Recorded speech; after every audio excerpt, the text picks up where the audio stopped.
In today's macro photography tutorial, we're going to be shooting clouds of ink colliding in water. It's going to be some really cool slow-mo video art, so stick around and I'll show you exactly how it's done.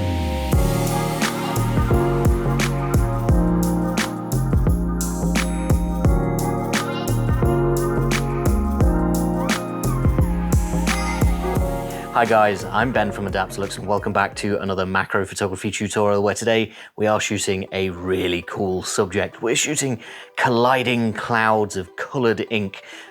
These different colored squirts of ink are going to mix together in slow motion video and create some really cool, well, hopefully really cool abstract art. There is a little bit of luck and a little bit of trial and error involved with this, and it's a very messy subject. So let me show you exactly what you're going to need to capture some video like this.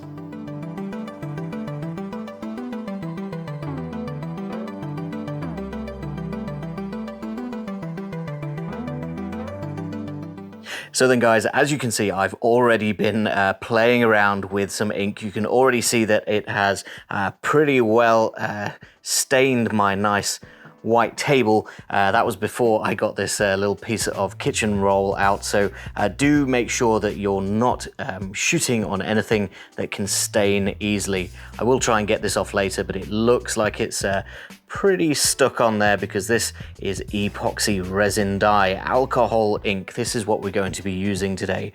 I've got lots of accessories here, including some plastic cups because I don't want to ruin any glasses. So maybe go and buy some plastic cups so that you can decant some ink into those instead of into glass. I've got the scissors out because you need to cut open the top of each dye bottle, and I'm using pipette droppers here to give me the right amount of force to blast the ink into each other.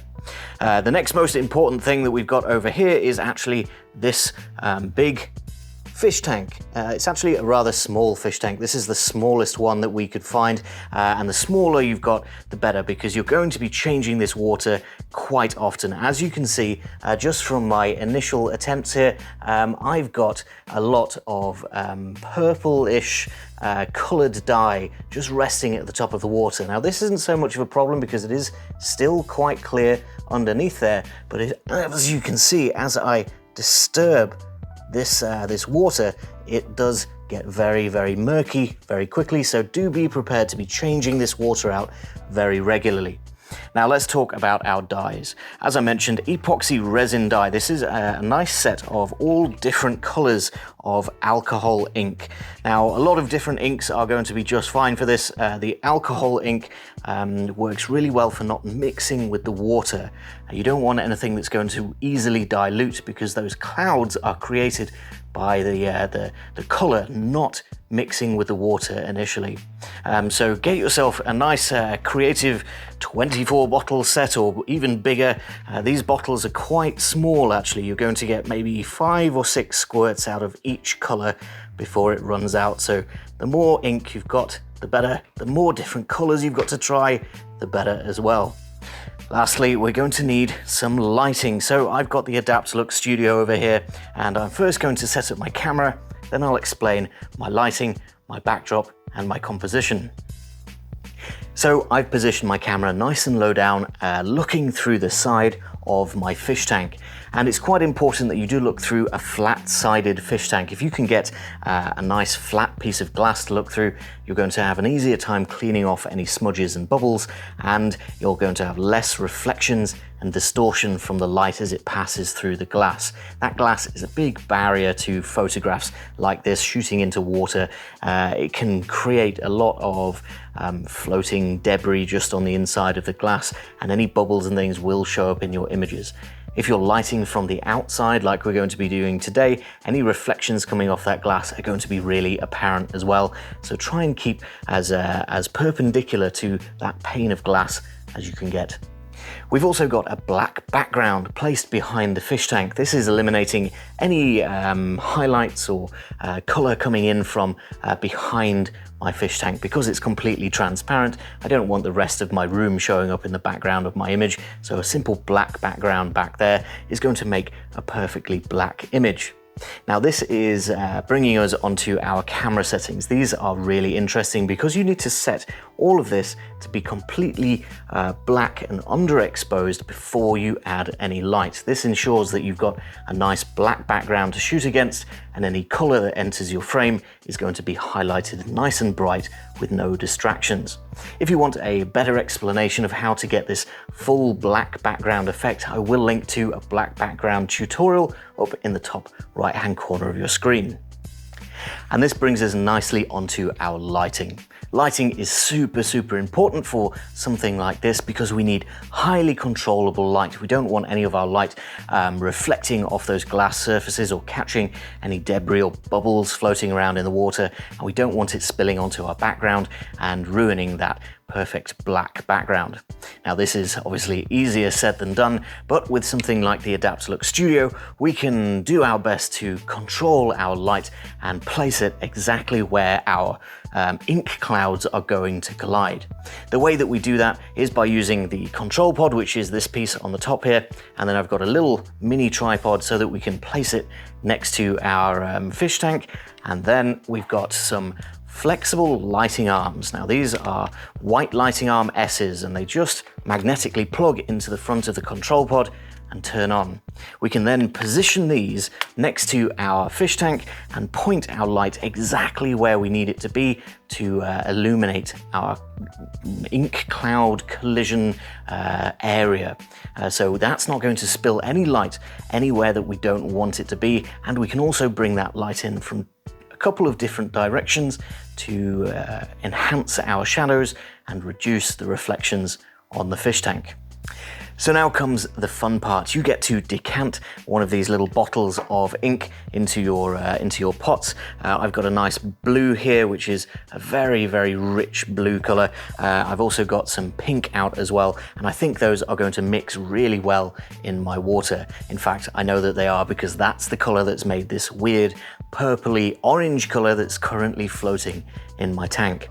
Now, why do you need to decant these little bottles? Well, it's because they're not very easily controlled, and from here on out, everything is going to be about trial and error and control.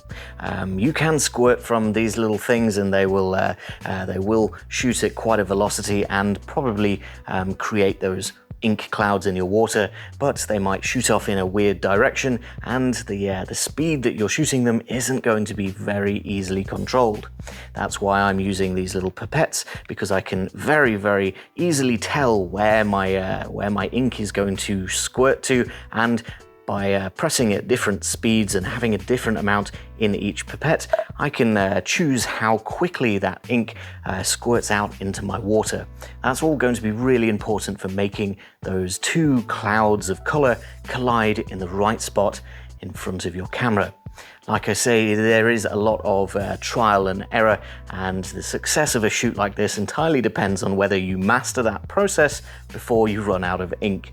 So you guys can judge by my shots today whether I managed that or whether I'm going to need some more ink, but I'm going to play around a little bit more, change my water out, and then we can squeeze some clouds of ink into our water. So then guys, as you can see, I've got some brand new water, and when you fill up your tank brand new like this, there's a few things to look out for that will get in the way of your images. Firstly, it's bubbles gathering on the inside and the outside of the glass. Obviously, this glass is going to get wet as we fill it up. So just for the outside, we want to just dry off that glass with a paper towel, and you do need to do this on both the front and the back because the light is going to reflect and refract off all of those little water bubbles, and we want as few bubbles as possible so that we don't get any strange artifacts in our images. For the inside of the glass, you can just use a sponge, and it doesn't take much just to run it down the inside of these glass panes and remove any little bubbles that have gathered. Now that that's done, we need to focus, and the way that I'm going to do that is by taking a knife, or you can use a pencil or something like that, placing it down roughly where you're going to squirt your inks, and that should give you a nice item to focus on. Now I've remembered exactly where I'm focused because it's in line with this lighting arm. You need to make sure that your lighting is pointing right where you're focused and then squirt your ink exactly where that was. So there's multiple ways to do that. That's quite a simple one of just placing something in there. But now it is time to hit record on the camera and squirt some ink. I've got a couple of nice inks here. I've got some metallic inks. I've got a little bit of silver mixed with some blue, and then I've got some gold as well. So I'm going to grab my pipettes and I'm going to squeeze a little bit of this gold ink into one and a little bit of the silvery blue ink into the other. You do want to get roughly the same amount in each pipette, which will give you roughly the same size cloud on each side. And then it is a case of just choosing your position and squirting them together. Like I mentioned, this is a hugely trial and error based approach, so I'm not entirely sure what's going to happen with this ink cloud, and particularly with these metallic inks. These are the first ones that I've tried, so it should be very interesting. I'm going to position them just underneath the surface. Oh, look at that, the gold ink is actually sinking, so that's a new development. I'm actually going to squirt these before they run out.